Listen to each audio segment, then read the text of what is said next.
रात के 2 बजे हैं। आपकी आंखें थकी हुई हैं, फिर भी आप स्क्रॉल कर रहे हैं। कोई अजनबी हंस रहा है एक स्क्रीन पर और आप चुपचाप थकान में डूबे हुए देख रहे हैं। आपका मन अब भी वही जानना चाहता है, अगला क्या है, फिर अगला और फिर अगला। आप सोचते हैं बस 2 मिनट और वो 2 मिनट 2 घंटे बन जाते हैं। कभी महसूस किया है आप खुद से कितना दूर जा चुके हैं? आपका मन शांत नहीं, बेचैन है। आपका ध्यान गहराई में नहीं, बिखरा हुआ है। आपको लग सकता है कि आप इंटरनेट पर कुछ खोज रहे हैं, पर क्या आपने कभी सोचा है कहीं इंटरनेट ने आपको तो नहीं पकड़ लिया? यही शुरुआत है उस जागरण की, जहां डिजिटल शोर की गिरफ्त से आजादी मिल सकती है, जहां एक नई जिंदगी आपका इंतजार कर रही है। डिजिटल मिनिमलिज्म एक ऐसा विचार जो कहता है कि तकनीक हमारी जिंदगी को चलाए नहीं, हम तकनीक को चलाएं। कैल न्यूपोर्ट द्वारा लिखित यह किताब सिर्फ टेक्नोलॉजी से दूरी बनाने की बात नहीं करती, बल्कि सिखाती है कि कैसे हम अपने डिजिटल जीवन को नियंत्रित कर सकते हैं ताकि असली जिंदगी को गले लगाया जा सके। ये किताब हमें मोबाइल, सोशल मीडिया और इंटरनेट की दुनिया से निकलकर खुद से दोबारा जुड़ने का मौका देती है। स्वागत है आपका ज्ञान जंक्शन पर, जहां हर दिन मिलता है ज्ञान, प्रेरणा और जिंदगी बदलने वाले आइडियाज। अगर आप ऐसी ही लाइफ चेंजिंग किताबों और विचारों से जुड़े रहना चाहते हैं तो चैनल को अभी सब्सक्राइब कीजिए, इस वीडियो को लाइक करें और अपने दोस्तों के साथ जरूर शेयर करें। कैल न्यूपोर्ट कहते हैं, क्लटर इज कॉस्टली। डिजिटल जीवन में बहुत कुछ एक साथ होने से जो शोर बनता है वही हमें खोखला कर रहा है। आपका व्हाट्सएप, इंस्टाग्राम, यूट्यूब, फेसबुक, ये सब एक वर्चुअल शोर हैं जो आपके असली मन की शांति को निगल रहे हैं। एक बार की बात है, रवि नाम का एक नौजवान था जो दिन का ज्यादातर वक्त फोन पर बिताता था। रात को बिस्तर पर जाते ही सबसे पहले रील्स देखने लगता, सुबह होते ही स्क्रीन चेक करता। वो समझता था कि वह रिलैक्स कर रहा है, लेकिन असल में वो थक रहा था, मानसिक रूप से। एक दिन उसकी दादी ने पूछा, रवि, तुम असली में किससे बात करते हो? उसका कोई जवाब नहीं था, क्योंकि अब वो हर किसी से जुड़ा तो था, लेकिन किसी से जुड़ा नहीं था। इसीलिए डिजिटल मिनिमलिज्म जरूरी है। कैल न्यूपोर्ट कहते हैं, तकनीक का इस्तेमाल सोच समझकर करना चाहिए। मतलब हर ऐप, हर डिवाइस, हर ऑनलाइन एक्टिविटी को सोच समझकर अपनाओ।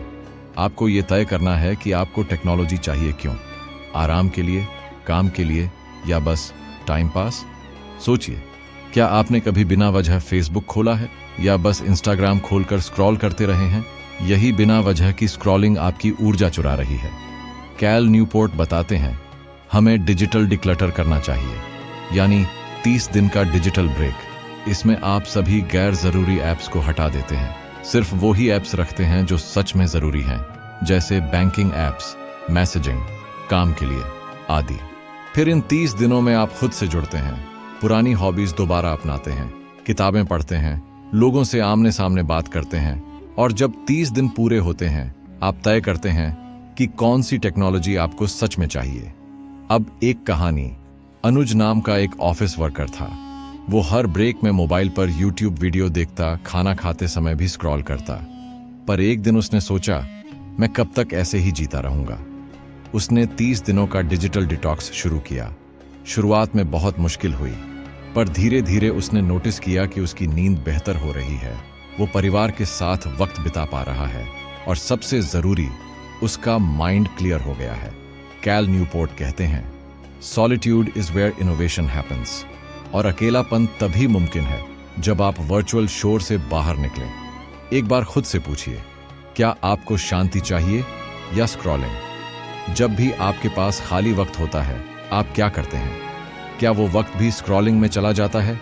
आपका खाली वक्त असल में बहुत कीमती है और उसे भरने के लिए इंटेंशनल काम जरूरी है, जैसे वॉक पर जाना, किताब पढ़ना, नई स्किल सीखना, ध्यान लगाना, परिवार से बात करना। यही असली सुकून है, क्योंकि जब आप अपना फ्री टाइम सोच समझकर भरते हैं तभी जिंदगी में ठहराव आता है। डिजिटल मिनिमलिज्म ये नहीं कहता कि टेक्नोलॉजी बुरी है, ये कहता है कि टेक्नोलॉजी को गुलाम मत बनाओ, उसे अपना नौकर बनाओ।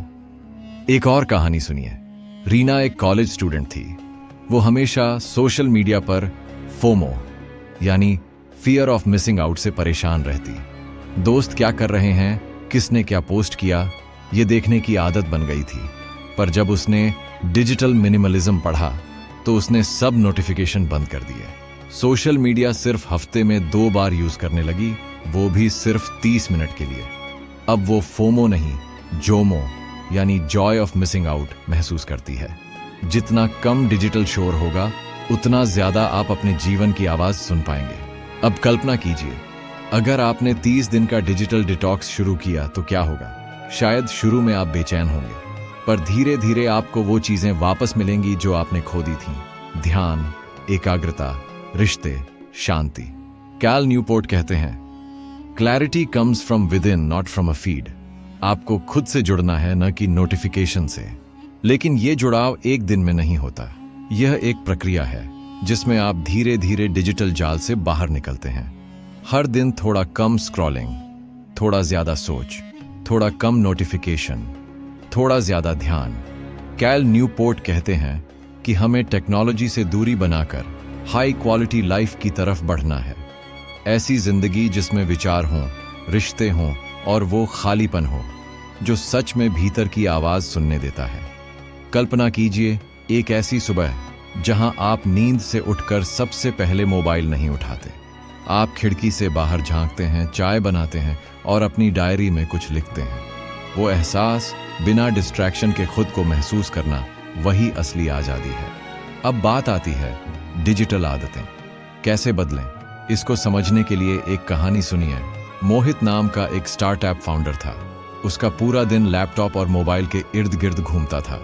कभी मीटिंग, कभी ईमेल, कभी क्लाइंट कॉल और बाकी बचे समय में इंस्टाग्राम। वो अंदर से टूट रहा था। फिर उसने एक फैसला लिया, हर शाम 7 बजे के बाद फोन बंद कर देगा। शुरुआत में बेचैनी हुई, जैसे कुछ छूट रहा हो, लेकिन तीसरे हफ्ते में उसने नोटिस किया वो अब गहरी नींद लेने लगा है। उसके रिश्ते सुधरने लगे हैं और सबसे बड़ी बात, उसे अपने अंदर की आवाज फिर सुनाई देने लगी है। कैल कहते हैं, technology is not evil, it's seductive. वो आपको खींचती है, कभी मीठे कंटेंट के बहाने, कभी जरूरी अपडेट के नाम पर उस खिंचाव का जवाब सिर्फ एक है, जानबूझकर रुकना। आपको अपनी डिजिटल जिंदगी को डिजाइन करना होगा जैसे कोई आर्किटेक्ट अपने घर को डिजाइन करता है। एक सिंपल सा नियम अपनाइए, any use of technology must serve your deeply held values. यानी कोई भी ऐप या डिजिटल टूल तभी इस्तेमाल करें जब वह आपके जीवन के गहरे मूल्यों को सहयोग दे। अगर वो आपको शांति, ज्ञान, रिश्तों या स्वास्थ्य में मदद नहीं कर रहा तो वो आपकी ऊर्जा चुरा रहा है। अब एक और कहानी। संध्या, एक स्कूल टीचर। उसने देखा कि क्लास में बच्चे अब ध्यान नहीं देते, हर चीज चाहिए तुरंत। फिर उसने बच्चों से पूछा, तुम लोग दिन भर मोबाइल पर क्या करते हो? एक बच्चे ने कहा, मैम कुछ नहीं, बस स्क्रॉल कर रहे होते हैं। यह कुछ नहीं ही सबसे बड़ा खोखलापन बन चुका है। संध्या ने फिर बच्चों को एक चैलेंज दिया, 1 हफ्ते तक सोशल मीडिया बंद करना। शुरुआत में विरोध हुआ, लेकिन 7वें दिन जब बच्चों ने लिखा कि उन्होंने पहली बार मम्मी पापा के साथ बैठकर खाना खाया तो संध्या की आंखों में आंसू आ गए। आप सोचिए, आप अपने जीवन में क्या मिस कर रहे हैं सिर्फ इसलिए क्योंकि आप स्क्रॉल कर रहे हैं। कैल न्यूपोर्ट एक शब्द बार बार दोहराते हैं, सॉलिट्यूड, मतलब वो एकांत जो हमें खुद से जोड़ता है। लेकिन आजकल एकांत दुर्लभ है क्योंकि हमारा हर खाली पल भर जाता है स्क्रीन से। आप रेड लाइट पर खड़े होते हैं तो फोन देख लेते हैं, वेटिंग रूम में है तो फोन देख लेते हैं, नींद नहीं आ रही तो फोन देख लेते हैं। क्या आपने कभी बस यूं ही बैठकर खुद को सुना है? कैल की एक सलाह है, हर दिन 1 घंटा नो स्क्रीन टाइम। इस 1 घंटे में कुछ भी करिए, चलिए, लिखिए, ध्यान करिए, गाना सुनिए, पर स्क्रीन से दूर रहिए। धीरे धीरे ये 1 घंटा आपकी आदत बन जाएगा और यही 1 घंटा आपकी जिंदगी बदल देगा। अब एक और अनुभव। राहुल, एक कॉपीराइटर, उसका दिमाग हर वक्त भटकता था। क्लाइंट का काम हो तो भी बीच बीच में ट्विटर देखना, फिर व्हाट्सएप ग्रुप्स में जाना, पर उसका असली काम, लिखना, पीछे छूटता जा रहा था। एक दिन उसने एक फैसला किया, लिखने से पहले 1 घंटा फोन स्विच ऑफ। उस 1 घंटे ने उसकी रचना शक्ति को जगा दिया। अब वो हर हफ्ते नई कहानियां लिखता है, और सबसे बड़ी बात, वो अपने काम से फिर जुड़ गया है। आपके भीतर भी वो जुड़ाव छिपा है, बस आपको डिजिटल परतें हटानी हैं। अब सवाल आता है, क्या डिजिटल दुनिया से पूरी तरह दूर रहना जरूरी है? नहीं, डिजिटल मिनिमलिज्म कोई तपस्या नहीं है, ये एक चयन है। जैसे आप तय करते हैं कि आपको क्या खाना है, वैसे ही तय कीजिए कि आपको क्या देखना है, कितना देखना है और क्यों देखना है। कैल न्यूपोर्ट एक अभ्यास बताते हैं, स्टार्ट विद 0, मतलब हर डिजिटल चीज को हटाइए, फिर एक एक करके वो चीजें दोबारा जोड़िए जो सच में आपकी जरूरत है। जैसे अगर आप लेखक हैं तो गूगल डॉक्स या नोट्स रखिए, अगर आप डॉक्टर हैं तो मेडिकल ऐप्स रखें, बाकी सब हटाइए। हर जोड़ सिर्फ जरूरत के आधार पर हो, न कि आदत के। अब आखिरी कहानी, नीलम, एक होम मेकर। वो दिन भर अकेलेपन से जूझती थी और उसका साथी था उसका फोन। इंस्टाग्राम पर दूसरों की जिंदगियों को देखकर वो खुद को और अकेला महसूस करने लगी। फिर एक दिन उसने इंस्टाग्राम डिलीट किया और पास की लाइब्रेरी से किताबें मंगाना शुरू किया। धीरे धीरे उसे महसूस हुआ कि असली शांति स्क्रीन पर नहीं, शब्दों में थी। आज वो हर हफ्ते एक नई किताब पढ़ती है और वो अकेलापन अब गायब हो गया है। आप सोचिए, आप क्या बदल सकते हैं? एक ऐप, एक आदत, या शायद पूरी सोच? डिजिटल मिनिमलिज्म की राह आसान नहीं, पर जरूरी है। आपको हर दिन एक छोटा कदम लेना है और वो कदम एक दिन आपको उस जीवन की ओर ले जाएगा जो सच में आपका है, ध्यान से भरा हुआ, रिश्तों से जुड़ा हुआ और अंदर से शांत। और जब अगली बार आप स्क्रीन की तरफ हाथ बढ़ाएं तो खुद से एक सवाल पूछिए, क्या ये मुझे जोड़ रहा है या तोड़ रहा है? इस एक सवाल के जवाब में छिपा है पूरा परिवर्तन। आपका हर निर्णय, हर क्लिक, हर नोटिफिकेशन पर रुकना या उसे अनदेखा करना, यही तय करेगा कि आप अपने समय के मालिक हैं या गुलाम। कैल न्यूपोर्ट इस बारे में और भी गहराई से बात करते हैं। वो कहते हैं, असली समस्या टेक्नोलॉजी नहीं है, समस्या है टेक्नोलॉजी के बिना अकेले रहने की हमारी असमर्थता। आज अगर आपसे कहा जाए कि 10 मिनट तक बस चुपचाप बैठिए, तो क्या आप बैठ पाएंगे? बिना फोन, बिना म्यूजिक, बिना किसी स्क्रीन के? बहुतों के लिए ये एक कठिन अभ्यास होगा, क्योंकि हम बोरियत से डरते हैं। पर कैल कहते हैं, बोरियत का डर असल में उस खामोशी से भागना है जहां हम अपने मन की आवाज सुनते हैं। एक बार की बात है, दीपक नाम का एक लड़का जो हर दिन 6-8 घंटे सोशल मीडिया पर बिताता था। एक दिन उसने कुछ अलग करने का सोचा। उसने अपने कमरे की सारी डिजिटल डिवाइस को एक कोने में रख दिया, केवल एक नोटबुक और पेन उठाया। पहले तो बेचैनी हुई, पसीना तक आ गया, पर फिर धीरे धीरे उसके मन के भीतर से आवाजें आने लगीं। कुछ सवाल, कुछ डर, कुछ यादें जो उसने सालों से दबा रखी थीं। वो दिन उसके लिए पुनर्जन्म जैसा था, क्योंकि पहली बार वो सुन पाया अपने आप को। कैल इसे कहते हैं सॉलिट्यूड डिप्रिवेशन, मतलब वो हालात जिसमें इंसान के पास एक भी ऐसा पल नहीं होता जब वो बस अकेला हो अपने विचारों के साथ। ये समस्या सिर्फ शहरों की नहीं है, गांवों की भी है। हर जगह अब स्क्रीन है और हर जगह अब ध्यान का अपहरण हो रहा है। इसीलिए जरूरी है सॉलिट्यूड को फिर से अपनी जिंदगी में वापस लाना। हर दिन थोड़ा समय निकालिए, बिना किसी स्क्रीन के, बिना किसी योजना के, बस खुद के साथ। धीरे धीरे आप पाएंगे कि आपकी सोच गहरी हो रही है, आपके फैसले स्पष्ट हो रहे हैं और आपका मन स्थिर हो रहा है। अब एक और कहानी, अनिता, एक सिंगल मदर जो दिन भर काम करती थी। उसका इकलौता आराम था रात को अकेले बैठकर मोबाइल देखना।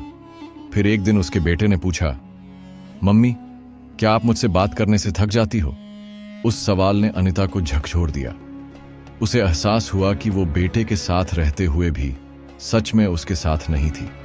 अगले ही दिन से उसने एक नियम बनाया, रात 8 बजे के बाद मोबाइल दूर। अब वो बेटे के साथ खेलती है, बातें करती है, कहानियां सुनाती है। मोबाइल नहीं गया उसकी जिंदगी से, पर उसने तय कर लिया कब, कितना और क्यों इस्तेमाल करना है। यही है डिजिटल मिनिमलिज्म की असली ताकत। कैल न्यूपोर्ट कहते हैं, minimalism is not about abstention, it's about intention. मतलब ये नहीं कि आप तकनीक से भागें, बल्कि ये तय करें कि आप उसे कैसे और क्यों अपना रहे हैं। अब बात करते हैं डिजिटल ऑटोमेशन की। हमारे बहुत से फैसले आजकल ऑटोमेटिक हो गए हैं। नोटिफिकेशन आया, क्लिक किया, वीडियो खत्म हुआ, अगला चल पड़ा। कोई पोस्ट दिखी, थम गए। ये सब निर्णय नहीं हैं, ये आदतें हैं। और जब जीवन आदतों के भरोसे चलने लगे तो उसमें गहराई नहीं रह जाती। अब सोचिए, अगर कोई और आपके विचारों, समय और ध्यान का मालिक बन जाए तो आप कितने आजाद हैं। एक बार की बात है, जय एक वेब डिजाइनर था। वो समझता था कि वो हर चीज को मैनेज कर रहा है, पर फिर उसे लगा कि वो हर दिन एक ही जैसा हो गया है। सुबह उठो, स्क्रीन देखो, काम करो, स्क्रॉल करो, फिर सो जाओ। उसने एक छोटा सा प्रयोग किया। हर बार जब हाथ फोन की तरफ बढ़े, वो लिखता, मैं क्यों खोल रहा हूं। कुछ ही दिनों में उसे साफ दिखने लगा कि 80% बार उसका फोन उठाना बेवजह था। बस आदत, बस स्वभाव। अब उसने तय किया कि हर ऐप को तभी खोलेगा जब कोई विशेष मकसद हो। उसे आजादी की पहली सांस उसी दिन मिली। कैल न्यूपोर्ट एक और अभ्यास बताते हैं, schedule your low quality leisure. मतलब अगर आपको नेटफ्लिक्स देखना है या यूट्यूब पर टाइम बिताना है तो समय तय करें। बिना तय किए देखना आपकी ऊर्जा को चुपचाप चूसता है। लेकिन जब आप टाइम ब्लॉक करके स्क्रीन का उपयोग करते हैं तो आप नियंत्रण में होते हैं, ना कि स्क्रीन। अब कल्पना कीजिए आपका एक दिन जहां आप खुद तय करें कि कब स्क्रीन देखें, कब न देखें। आपका ध्यान केंद्रित हो, मन साफ हो और दिन सुकून से भरा हो। क्या वो दिन आज नहीं आ सकता? अब एक अंतिम कहानी इस भाग के लिए।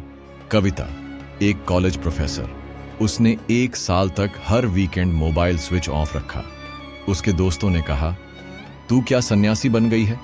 पर धीरे धीरे वो देखती है कि उसी समय में वो किताबें पढ़ती है, अपने बगीचे में काम करती है और सबसे खास अपने माता पिता के साथ पुराने दिनों की तरह बैठकर चाय पीती है। अब वो हर सोमवार ताजगी से भरी होती है, क्योंकि उसका वीकेंड वास्तविक दुनिया में बीता होता है, न कि वर्चुअल में। आप भी कोशिश करिए। शुरुआत में सिर्फ एक दिन, फिर एक शाम और फिर धीरे धीरे पूरी जिंदगी। क्योंकि असली आजादी वही है जहां आपका मन आपकी स्क्रीन से आजाद हो। कभी सोचा है, एक घर में 4 लोग एक साथ बैठे हों लेकिन हर कोई अलग अलग स्क्रीन में खोया हो, तो वो घर घर रहा या बस एक वाईफाई जोन बन गया? रिश्तों का असली टकराव अब बहस से नहीं होता, बल्कि अनदेखे होने से होता है। आप सामने हैं पर ध्यान कहीं और है। आप साथ हैं पर जुड़ाव कहीं नहीं। कैल न्यूपोर्ट कहते हैं, डिजिटल मिनिमलिज्म का सबसे पहला असर आपके रिश्तों पर पड़ता है। जब आप स्क्रीन से दूरी बनाते हैं तो आप देख पाते हैं कि कौन असल में आपके पास है और कौन बस लिस्ट में। एक बार की बात है, विनोद और शिखा, एक शादीशुदा कपल जिनका रिश्ता अब बोरियत में बदल चुका था। एक दिन शिखा ने साफ साफ कहा, तुम दिन भर मोबाइल में होते हो और मैं अकेली खाना खा रही होती हूँ। क्या हम अब साथ भी हैं या बस दिखावे के लिए? विनोद को लगा कि बस यही तो आदत है, क्या फर्क पड़ता है। पर उस रात वो देर तक सोचता रहा। अगले दिन उसने फोन से इंस्टाग्राम, फेसबुक और गेम्स सब हटा दिए। अब रात में वो दोनों खाना साथ खाते, बातें करते और कभी कभी पुराने एल्बम तक निकाल लेते। महज 10 दिन बाद शिखा ने कहा, तुम वापस आ गए हो, जैसे मैं तुम्हें खो चुकी थी। सोचिए, कभी कभी हमारे सबसे करीबी रिश्ते स्क्रीन के पीछे छिप जाते हैं। डिजिटल मिनिमलिज्म की एक और खूबसूरत बात है सचमुच की बातचीत को बढ़ावा देना। कैल कहते हैं, don't click like, call instead. मतलब अगर किसी की पोस्ट देखकर आपको अच्छा लगता है तो उन्हें कॉल करिए, उनसे बात करिए। वो जुड़ाव एक लाइक से कहीं ज्यादा मायने रखता है। अब सोचिए, आपके कितने रिश्ते सिर्फ डिजिटल नोटिफिकेशन में रह गए हैं? जन्मदिन पर सिर्फ स्टोरी शेयर कर देना या फॉरवर्डेड मैसेज भेज देना, क्या यही रिश्ता है? रिश्ते को महसूस करने के लिए टाइम चाहिए, ध्यान चाहिए और उपस्थित रहना चाहिए। एक बार की बात है, नील, एक कॉरपोरेट कर्मचारी जिसका 5 साल पुराना दोस्त रवि था। रवि डिप्रेशन में था, पर सोशल मीडिया पर हमेशा मुस्कुरा रहा था। नील को लगा सब ठीक है, पर जब एक दिन रवि ने अचानक खुद को नुकसान पहुंचाया, तब नील को झटका लगा। सोशल मीडिया पर जो दिखता है वो पूरा सच नहीं होता। इसलिए जरूरी है कि आप रिश्तों में वास्तविक उपस्थिति लाएं। अब बात करते हैं बाउंड्रीज की। कैल न्यूपोर्ट कहते हैं, अगर आप तकनीक के लिए सीमाएं तय नहीं करेंगे तो तकनीक आपकी सीमाएं तय कर देगी। बहुत सारे लोग सोचते हैं एक ऐप क्या कर लेगा, थोड़ा इंस्टाग्राम ही तो देखता हूं, पर वो थोड़ा हर दिन 2 घंटे बन जाता है। आपको तय करना होगा कब फोन इस्तेमाल करेंगे, कैसे करेंगे और कब बिल्कुल नहीं करेंगे। आप चाहें तो एक सिंपल नियम अपना सकते हैं, कोई भी स्क्रीन सूरज ढलने के बाद 1 घंटे तक न छुएं, या सोने से 1 घंटे पहले मोबाइल फ्लाइट मोड पर डाल दें। ऐसे छोटे नियम बड़े परिणाम लाते हैं। एक और कहानी, प्रियंका जो एक स्कूल टीचर थी, उसका 3 साल का बेटा जब भी खेलता बार बार मम्मी से कुछ दिखाने आता, लेकिन प्रियंका अक्सर कहती अभी नहीं बेटा, जरा ये देख लूं। फिर एक दिन उसका बेटा खिलौना लेकर आया और बोला मम्मी मैं फोन में दिखाऊं ना, तब आप देखोगी। वो वाक्य प्रियंका को भीतर से तोड़ गया। उसी दिन से उसने घर आने के बाद मोबाइल को लॉक अलमारी में रखना शुरू किया। अब वो सिर्फ मम्मी नहीं है, एक हाजिर मम्मी है। हम सबको ऐसे ही छोटे फैसले लेने होंगे, क्योंकि ध्यान देना अब लग्जरी नहीं, जरूरत बन चुका है। कैल न्यूपोर्ट हमें यह भी सिखाते हैं कि ध्यान को वापस लाने के लिए इंटेंशनल डीप एक्टिविटीज जरूरी हैं, जैसे किताबें पढ़ना, लंबी वॉक पर जाना, कुछ रचनात्मक करना, गाना, लिखना, चित्र बनाना। इन सब का एक ही कॉमन गुण है, ये आपकी पूरी उपस्थिति मांगते हैं। जब आप इनमें डूबते हैं तो दुनिया की शोरगुल धीरे धीरे गायब हो जाती है। आज जब भी आपके पास खाली वक्त होता है तो क्या आप उस खामोशी से घबरा जाते हैं? अगर हाँ तो समझिए आपका मन डिजिटल ओवर स्टिमुलेशन का शिकार है। शुरुआत में जब आप स्क्रीन से दूरी बनाते हैं तो बेचैनी होगी, जैसे कोई नशा छूट रहा हो, पर यही असली डिटॉक्स है, यही असली पुनर्जन्म है। एक और कहानी सुनिए। राकेश एक स्टार्टअप फाउंडर, दिन भर मीटिंग्स, कॉल्स, ईमेल्स, मैसेजेस। उसे लगने लगा था कि उसका दिमाग कभी बंद ही नहीं होता। फिर एक दिन उसने तय किया हर रविवार को वो पहाड़ों में ट्रैकिंग करेगा, बिना फोन के। पहला रविवार भारी पड़ा, मन बार बार बेचैन हुआ। कहीं कुछ छूट तो नहीं गया, कोई ईमेल आया तो, कोई कॉल कर रहा होगा। लेकिन पहाड़ों की हवा ने उसे धीरे धीरे सिखाया कि जो सबसे जरूरी है वो स्क्रीन में नहीं, प्रकृति में है। वो मन की शांति, ध्यान की सादगी और खुद से जुड़ने का सुख। आज राकेश हर रविवार बाहर होता है, खुद के साथ, बिना डिस्टर्ब हुए। आप भी कर सकते हैं, हर हफ्ते, हर महीने, हर दिन, छोटा सा एक कदम। क्योंकि आप अपनी जिंदगी की कहानी खुद लिख सकते हैं, बशर्ते उस कलम को किसी और के हाथ में न सौंपें। कभी ऐसा महसूस हुआ है कि दिन बीत जाता है लेकिन मन में कोई सुकून नहीं आता, जैसे आप कुछ करते हैं लेकिन वो कुछ महत्वपूर्ण नहीं होता। वक्त गुजरता है लेकिन जीवन आगे नहीं बढ़ता। कैल न्यूपोर्ट कहते हैं हमारी परेशानी स्क्रीन से नहीं है, बल्कि उस खालीपन से है जो तब महसूस होता है जब स्क्रीन हटती है। और सच तो ये है कि जब वो स्क्रीन बंद होती है तभी असली सवाल उठता है, अब क्या करूं?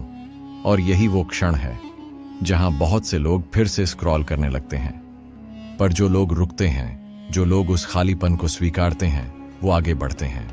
कैल कहते हैं हमें लो क्वालिटी डिजिटल डिस्ट्रैक्शन की जगह high quality real world engagement चुननी होगी। एक बार की बात है, कविता जो एक कंटेंट राइटर थी, हर दिन घंटों तक इंस्टाग्राम रील्स स्क्रॉल करती थी। उसे लगता था मैं बस रिलैक्स कर रही हूं, पर दिन खत्म होने पर वो थकी, चिड़चिड़ी और खाली महसूस करती थी। फिर एक दिन उसने अपने आप से पूछा, मैं इस खालीपन को भरने के लिए क्या कर रही हूं? उसी दिन से उसने हर दिन 1 घंटे का क्लासिकल संगीत सुनना शुरू किया। पहले बोरियत हुई, फिर मन शांत होने लगा और फिर उसके भीतर कुछ नया जागने लगा। अब जब वो लिखती है तो शब्द उसके भीतर से बहते हैं। क्यों? क्योंकि उसने अपना ध्यान रचनात्मक ऊर्जा की ओर मोड़ा, न कि खाली खपत की तरफ।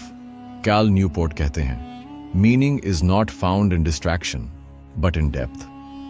अर्थ गहराई में छिपा है और गहराई तब आती है जब आप एक ही काम में मन लगाकर डूबते हैं। अब सोचिए आपकी जिंदगी में कौन से ऐसे काम हैं जो आपको भीतर से तृप्ति देते हैं। हो सकता है किताब पढ़ना, लिखना, संगीत खेलना, बागवानी या बस अकेले बैठकर सोचना। पर इन सभी को एक चीज चाहिए, ध्यान। और यही वो चीज है जो डिजिटल दुनिया आपसे चुपचाप छीन रही है। कैल एक अभ्यास सुझाते हैं, identify your high quality leisure and schedule it deliberately. मतलब हर हफ्ते कुछ समय सिर्फ उन कामों के लिए निकालिए जो आपको गहरा संतोष दें, वरना दिन भर आप वही करते रहेंगे जो स्क्रीन आपके सामने लाती है, ना कि वो जो आपके भीतर से आता है। एक और कहानी, अमित, एक बैंकर, वो सोचता था कि हर फुर्सत के पल को नेटफ्लिक्स से भर देना ही आराम है। पर एक दिन उसका छोटा बेटा बोला, पापा आपके पास मेरे लिए टाइम कब होगा? उस दिन अमित ने एक पुराना सपना फिर से उठाया, गिटार सीखना। अब हर शनिवार वो बेटे के साथ मिलकर गिटार बजाता है।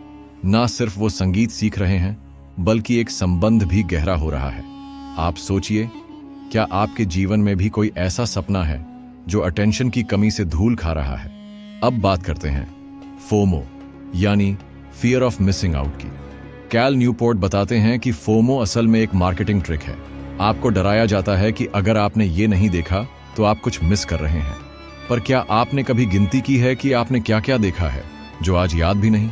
रियलिटी इज दिस, आप जितना ज्यादा स्क्रॉल करते हैं उतना ही ज्यादा आप अपना वर्तमान मिस करते हैं। फोमो से निकलने का तरीका है जोमो, यानी जॉय ऑफ मिसिंग आउट सीखना। एक बार की बात है, राधा, जो हर सोशल मीडिया ट्रेंड को फॉलो करती थी, हर नई फिल्म, हर वायरल मीम, हर ट्रेंडिंग टॉपिक, उसे लगता था मैं सबसे जुड़ी हूं। लेकिन धीरे धीरे वो अंदर से थकने लगी। फिर एक दिन उसने सभी सोशल मीडिया ऐप्स 1 महीने के लिए डिलीट कर दिए। शुरुआत में बेचैनी हुई, पर फिर एक शांति आई।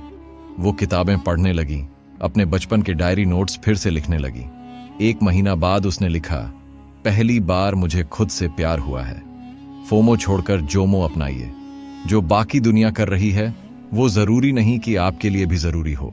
अब सवाल ये उठता है कि जब हम डिजिटल दुनिया से हटते हैं तो खाली समय में क्या करें? कैल एक उपाय बताते हैं, craft your life around values not convenience. मतलब आपका समय आपके मूल्य तय करें, ना कि क्या आसान है।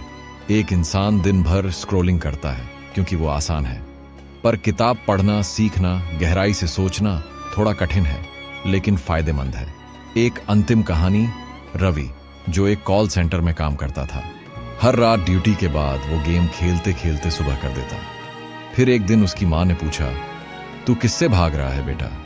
उस दिन उसे एहसास हुआ कि वो सिर्फ थकान नहीं मिटा रहा था, वो अपने अधूरेपन से भाग रहा था। अब वो हर रात 30 मिनट ध्यान करता है और एक नोटपैड में लिखता है, आज मैंने क्या सीखा।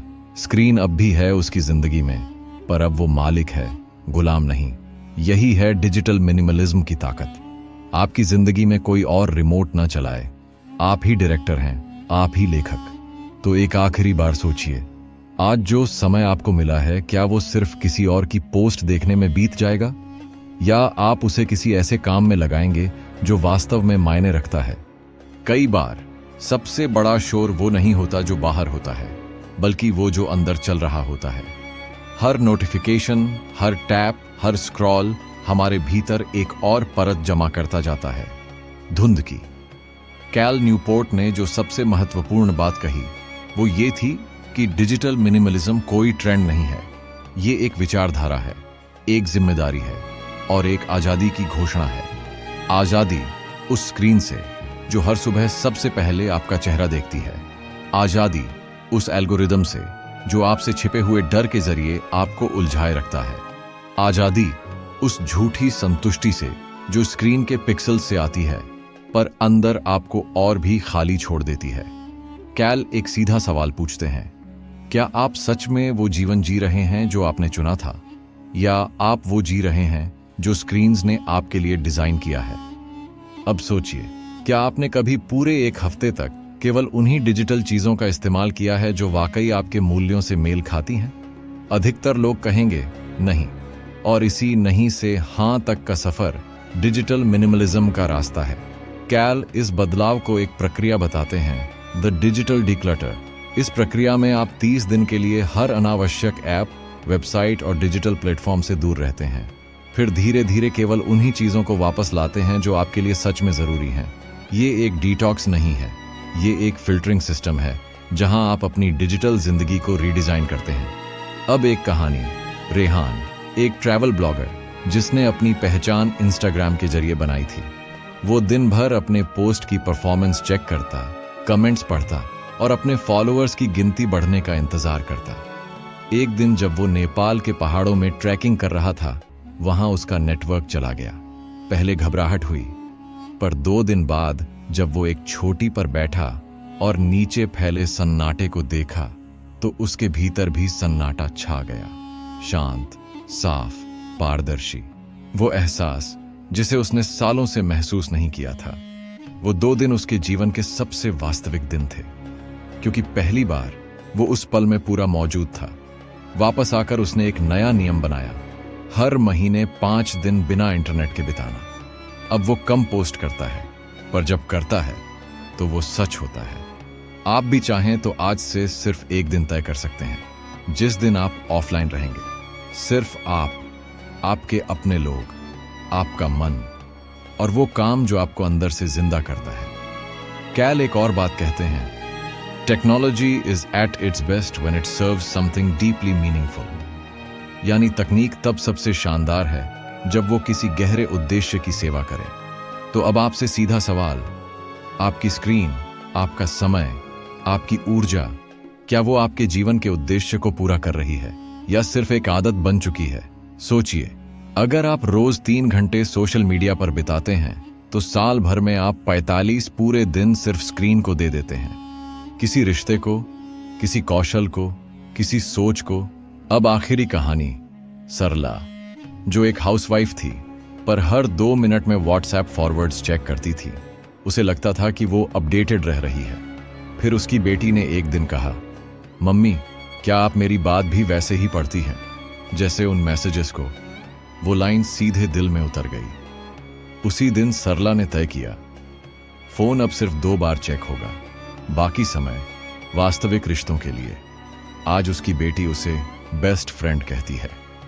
कैल न्यूपोर्ट की किताब सिर्फ स्क्रीन के बारे में नहीं है, ये मन की सफाई के बारे में है, ये नजर बदलने के बारे में है, ये वो जिंदगी वापस पाने के बारे में है जो आपको सच में जीनी है। और अब सवाल आप पर है, क्या आप तैयार हैं उस बदलाव के लिए? क्या आप तैयार हैं हर दिन अपने अटेंशन का मालिक बनने के लिए? क्या आप तैयार हैं हर पल ये तय करने के लिए कि आप क्या देखेंगे, क्या सोचेंगे और क्या महसूस करेंगे?